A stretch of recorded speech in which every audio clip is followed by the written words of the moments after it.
Assalamualaikum warahmatullahi wabarakatuh. Halo semuanya, perkenalkan nama saya Siti Anissa Fauzia Mansur dari kelas PGSD 24A. Di sini saya akan mempresentasikan tugas proyek saya dari mata kuliah Pendidikan Kewarganegaraan sesi 14, yaitu globalisasi. Globalisasi adalah proses saling keterhubungan dan ketergantungan yang semakin meningkat antara berbagai negara dan masyarakat di seluruh dunia. Proses globalisasi memiliki dua periode. Periode pertama yaitu berbasis standar emas dan liberalisasi perdagangan. Kemudian dimulai pada abad ke-19 berakhir dengan Perang Dunia Pertama. Dan terakhir didasarkan pada prinsip penyesuaian otomatis pasar.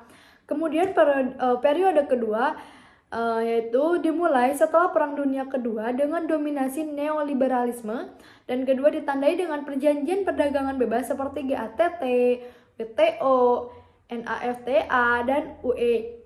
Kemudian yang terakhir didorong oleh liberalisme perdagangan dan investasi. Ciri-ciri globalisasi yaitu peningkatan perdagangan internasional seperti pertukaran barang dan jasa antar negara semakin intensif. Dan kemudian aliran modal internasional, perpindahan investasi antar negara semakin besar. Yang ketiga, pertukaran budaya, penyebaran budaya melalui media dan migrasi. Dan keempat, perkembangan teknologi, perkembangan pesat teknologi informasi dan komunikasi. Dan yang kelima, integrasi ekonomi, terbentuknya pasar global dan saling ketergantungan ekonomi antar negara. Dan yang keenam, organisasi internasional. Munculnya organisasi seperti WTO, IMF, dan Bank Dunia. Dan yang terakhir yaitu peran perusahaan multinasional. Dominasi perusahaan multinasional dalam perekonomian global. Dampak globalisasi dari yang positif yaitu pertumbuhan ekonomi, mendorong peningkatan perdagangan nasional, investasi asing, dan pertumbuhan ekonomi. Dan yang kedua, akses terhadap informasi dan teknologi.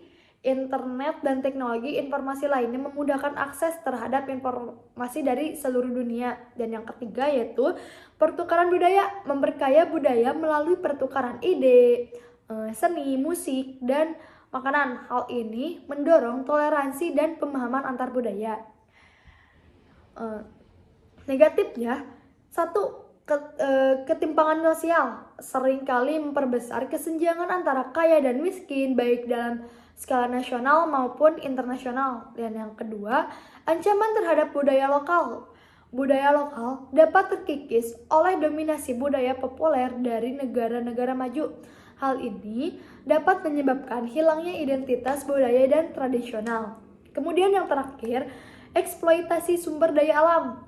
Maksudnya demi memenuhi permintaan pasar global, seringkali terjadi eksploitasi sumber daya alam yang berlebihan.